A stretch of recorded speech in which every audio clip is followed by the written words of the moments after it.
Halo, Hai Kak. kan sebelumnya ada pepatah tak kenal maka tak sayang. Makanya saya mau perkenalan dulu. Nama saya Aska Trisnayani dari program studi bimbingan dan konseling Universitas Pancasakti Tegal. Nah, kalau adik namanya siapa nih? Nah, ini mau nama panggilan atau nama panjang? Kalau bisa sih nama panjang biar lebih akrab.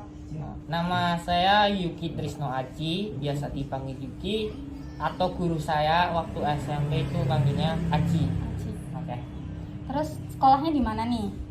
Sekarang saya sekolah di SMA Negeri 1 Kota Tegal, mau naik kelas 11. Berarti ini masih kelas 10 naik kelas 11 ya. Iya. Wah, hebat nih SMA 1. Nah, sebelumnya kan datang ke sini kan mau konseling kan? Iya. Sebelumnya tahu nggak sih konseling itu apa?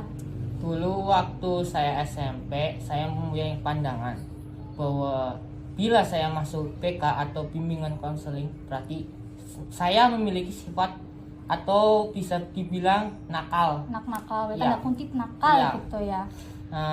Itu pandangan saya waktu SMP. Kakak kan dari studi konseling, jadi bisa jelaskan apa arti sebenarnya dari arti konseling itu? Oke nih. Jadi sebenarnya kalau yang konseling kan sebenarnya nggak seburuk itu sih, nggak harus anak nakal. Banyak sih sebenarnya konseling. Nah, salah satunya yang sedang kita lakukan sekarang itu namanya konseling individual. Konseling individual itu artinya adalah proses pemberian bantuan dari konselor. Saat ini konselor itu saya, Ya. dari saya ke konselingnya saat ini adalah Ade. Nah, tujuannya itu untuk menyelesaikan masalah, memberikan solusi masalah yang dihadapi oleh konseli, yaitu adik sekarang. Nah, sampai sini paham nggak nih? Apa? Berarti waktu saya SMP dulu saya itu punya pandangan yang salah ya, Ya, tentang salah. konseling itu apa itu ya? Ya, bener, salah sih. Enggak segitu, enggak harus anak nakal yang ke ruang BK gitu kan. Ruang BK itu bukan hanya untuk anak yang nakal aja, tapi kalau ada yang masalah, ada yang punya masalah atau bingung, kalau ada gangguan mungkin boleh curhat cerita ke guru BK sebenarnya. Berarti gitu. kalau saya mempunyai pandangan masa depan dan saya sulit untuk menentukan, boleh cerita ke guru PK tersebut kan Kak? Nah, boleh banget, boleh. Nah, sekarang nih kan kita lagi konseling nih. Jadi masalahnya ada apa nih yang lagi sekarang dihadapin nih? Sebenarnya kalau siswa itu banyak masalahnya, kan saya masih remaja, tergolong masalah dalam remaja itu banyak. Salah satunya ya seperti sulit belajar, mengatur jadwal mana main game atau jadwal untuk belajar. Kan saya dari awal masuk SMA kan saya daring, dalam kutipan belajar di rumah online lewat handphone. Saya punya banyak masalah di situ, dari mulai nilainya turun waktu SMP saya masuk 3 besar terus, sekarang nilainya turun, terbilang dari rata-rata SMP sampai rata-rata SMA itu saya turun semua nilainya. Jadi saya masih sulit untuk mengatur mana perbedaan bermain dan untuk belajar itu sendiri. Bisa dijelaskan lagi nggak sih? Maksudnya dijelaskan lebih rinci sebenarnya kesulitannya tuh gimana gitu, merujuk kemana gitu? Sebenarnya sih kalau di rumah kan yang membimbing itu palingan orang tua. Kalau di sekolah kan yang membimbing guru lebih spesialis dalam membimbing belajar. Kalau orang tua kita kan hanya sana belajar kayak gitu, palingan menyuruh atau mengingatkan. Kalau di sekolah kan memang khusus untuk membimbing kita sebagai murid untuk belajar untuk masa depan kita kan. Berarti ngajarin materinya Iya. gitu kan guru. Ya, Kalau sekarang kan saya dari awal sampai ini mau naik kelas 11 kan saya daring terus. Jadi saya memiliki kesulitan tersebut sih. Tapi selama ini pernah nggak sih jelasin, maksudnya berangkat ke sekolah gitu tatap muka langsung secara langsung itu udah pernah apa belum? Kalau itu sih tatap muka secara langsung dengan guru dan murid itu belum pernah. dari benar-benar full 100% saya dari awal di rumah sampai akhir ini.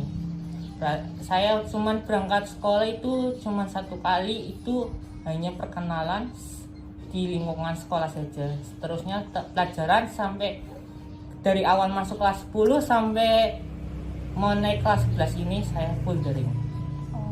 Terus selama daring itu sebenarnya guru itu ngasih tugas aja atau menjelaskan materi via Zoom atau via Google Meet, kan sekarang kan kayak gitu, atau ya kadang jelasin, kadang enggak, kadang ngasih tugas langsung gitu aja? Setiap guru, setiap mapel itu beda-beda tipenya.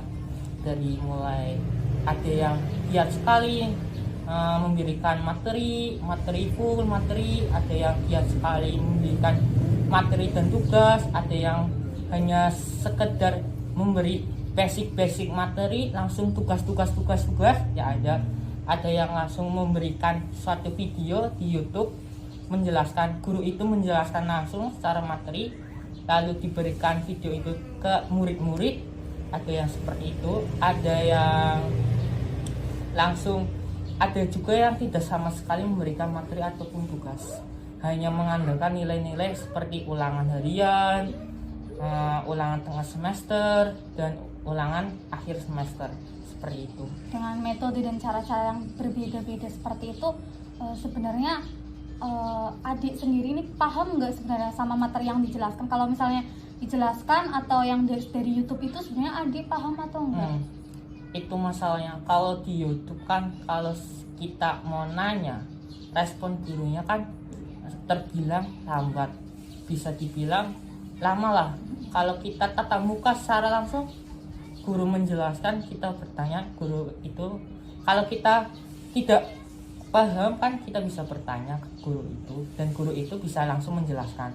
Kalau secara video atau memberikan materi, kita bisa berdiskusi melalui grup WhatsApp atau Telegram. Itu agak kurang pas lah, agak sulit untuk memahami materi tersebut sih. Jadi itu saja sih kesulitan saya dalam belajar ini. Berarti berapa persen sih perbedaannya gitu ya kan, dari tatap muka sama daring? Kan berarti selama ini adik nilainya selama 1 tahun ini ya, selama di SMA nilainya kan cukup turun gitu ya, karena daring, terus karena nggak paham gitu ya sama materinya. Jadi gini, menurut saya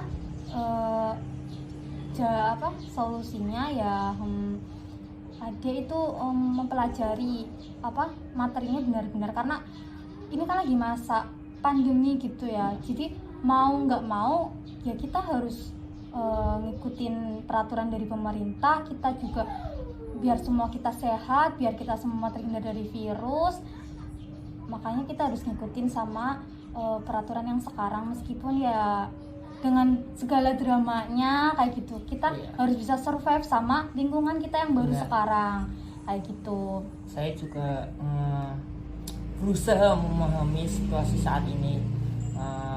Virus-virus kan sedang lagi hype-nya, lagi naik-naiknya. Jadi saya sebagai murid, jadi saya hanya mengikuti arus dari Menteri Pendidikan tersebut. Ya benar.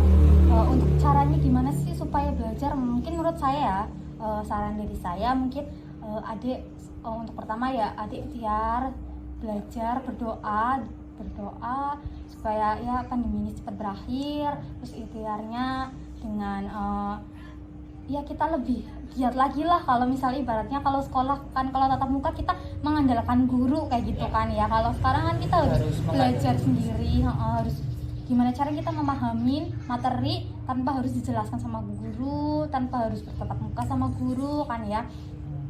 Mungkin waktu belajar Adi harus ditambah mungkin sedikit lebih banyak kayak gitu untuk memahami materi. Kalau kesulitan juga mungkin Adi bisa tanya ke kakak kelas Adi atau ke guru. Mungkin kalau gurunya sulit untuk dihubungin, mungkin Adi bisa tanya ke kakak kelas, atau mungkin kan sekarang kan canggih kan ya, Iya. bisa cari di googling kayak gitu. Yang penting adik niat belajarnya harus ditambah lagi, semangat belajarnya harus ditambah lagi, ditingkatkan lagi. Insya Allah adik bisa survive sama situasi yang sekarang, bisa menyelesaikan masalah adik juga kayak gitu. Semoga nanti nilainya juga akan lebih baik lagi karena ya itu kerja kerasnya adik. Itu aja sih masalah saya, Kak. Ya udah, makasih ya, Ya. udah mau percaya sama saya untuk cerita masalahnya ke saya. Oke, makasih sekali lagi. Ya. Makasih, Kak. Semoga membantu dan bermanfaat.